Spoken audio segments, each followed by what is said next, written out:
Jangan lupa like, komen, dan subscribe channel YouTube TVRI Bengkulu dan nyalakan lonceng notifikasinya.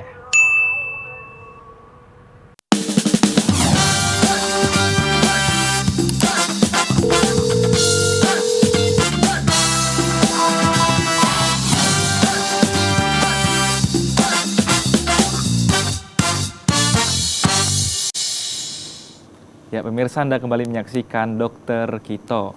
Bersama Kito Sehat, bersama dengan Dokter Putri dan juga Dokter Elsa. Kali ini kita membahas mengenai laringitis. Terakhir kita bahas tadi mengenai bahwa aspek terparah ataupun yang paling parah ketika kita sudah sulit bernapas dan berbicara. Ya, dokter. Silakan, Dokter Elsa. Kita lanjut lagi. Dokter.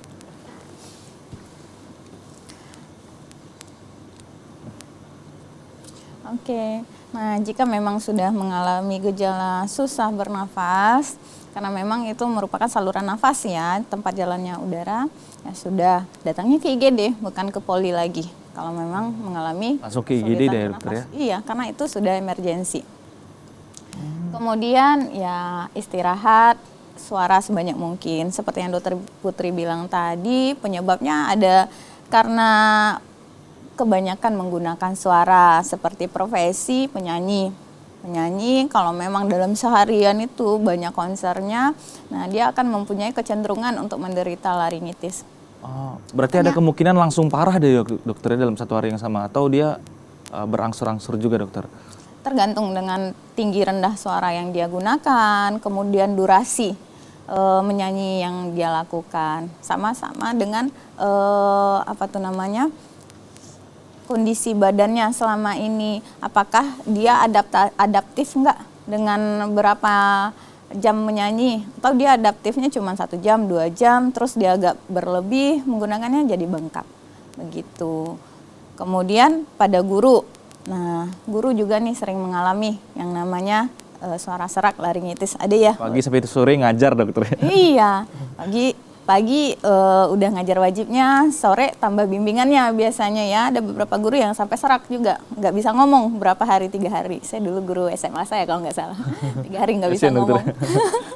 Iya, jadi memang harus diistirahatkan karena tidak bisa dipaksakan. Saat itu kan kalau khusus suara tidak bisa keluar itu kan masalahnya di pelika vokalisnya tadi, di pita suara tadi. Nah dia tuh memang harus istirahat. Jadi tidak boleh digunakan, ini gambarannya. Nah, sama dengan otot sedang cedera, mengalami cedera, mesti diistirahatkan. Nah, kalau dia dipaksa, yang ada dia malah Parah ya, dokter? makin parah. Dan ya kita nggak tahu ya, amit-amit bisa macam-macam nanti kejadiannya. Bahkan pelika vokalisnya mungkin tidak bisa digunakan. Maka ya harus istirahat ngomong, begitu. Kan istirahat di rumah tapi tetap banyak ngomong, ya itu akan tidak efektif nanti pengobatannya. Kemudian kita apa sih pencegahannya biar tidak menderita laringitis? Nah, pencegahan yang paling sering ini membatasi konsumsi minuman beralkohol dan menghindari merokok. Kebanyakan kita Indonesia masih laki-laki ya yang banyak merokok ya. Kenapa harus membatasi? Karena merokok itu ada zat-zat iritan yang dihirup yang masuk ke saluran nafas. Nah, sebaiknya merokok, kemudian alkohol. Kenapa alkohol? Alkohol kan ke saluran nafas. Nah, tidak menutup kemungkinan ada reflux. Itu zatnya alkohol iritan. Nah, reflux itu baliknya aliran makan ke atas, kemudian masuk ke saluran nafas. Nah, itu akan mengiritasi juga pada laringnya. Jadi ya harus dikurangi, bahkan dihindari, kalau bisa stop. Begitu.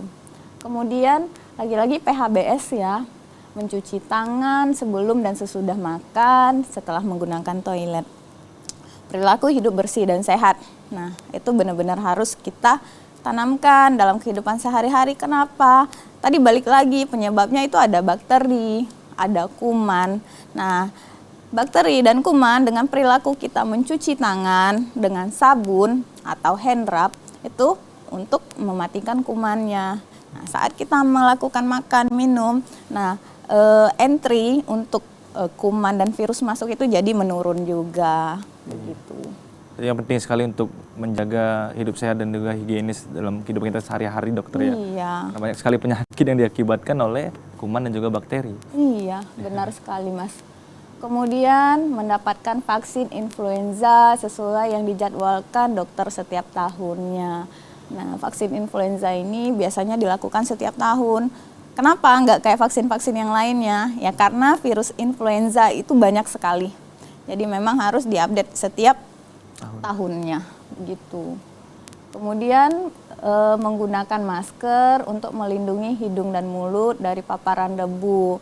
Tadi Dokter Putri juga bilang paparan debu itu termasuk iritan. Jadi saat terhirup, nyangkut di saluran nafas, dia mengiritasi, termasuk laring, termasuk plika vokalis tadi. Nah, dengan menggunakan masker itu filter. Sebenarnya kita ada filter alami ya bulu-bulu hidung. Cuma pada area industrial, kalau kita di Bengkulu nggak ada kayaknya ya. Ada beberapa area industrial yang asap pabriknya banyak, itu memang dianjurkan sekali untuk menggunakan masker. Tidak cukup ya dokter yang ngalamin ya dokter kalau di area industrial. Iya, tapi kalau kayak kita di Bengkulu ya sehari-hari kayak di jalanan lumayan banyak debu ya, apalagi di musim kemarau seperti ini. Jadi misalnya jalan-jalan yang masih ada tanahnya, kemudian ada mobil, motor berlewatan, debunya itu lumayan kasar sekali partikelnya dan itu mengiritasi untuk saluran nafas kita. Jadi sebaiknya menggunakan masker. Kemudian menghindari mengeluarkan volume suara yang melewati batas ketahanan pita suara. Nah ini yang saya bilang, penyanyi itu punya adaptif sendiri pita suaranya. Jadi mereka harus menilai ini kemampuannya. Nah ini kira-kira saya bisa nggak nyanyi dengan nada segini beberapa jam. Begitu, biar tidak terkena laringitis tadi. Kita sendiri juga harus mengetahui batasan gitu dokter. Iya, batasan diri manusia itu berbeda-beda.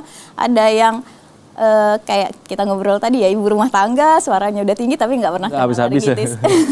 Ya, jadi Dia tahu dia tidak terbatas dokter. iya. Tapi ada beberapa penyanyi nyanyi cuman berapa lagu terus langsung Hilang dokter. hilang suaranya. Jadi lagi-lagi ya kenali kemampuan diri sendiri, jangan dipaksa. Oke. Baik dokter, kita akan bahas beberapa poin lagi nih dokter, sangat penting juga untuk mengedukasi masyarakat di rumah tentunya. Silakan duduk dulu dokter. Oke. Baik pemirsa, jangan kemana-mana, tetap di Dokter Kito, bersama kita sehat.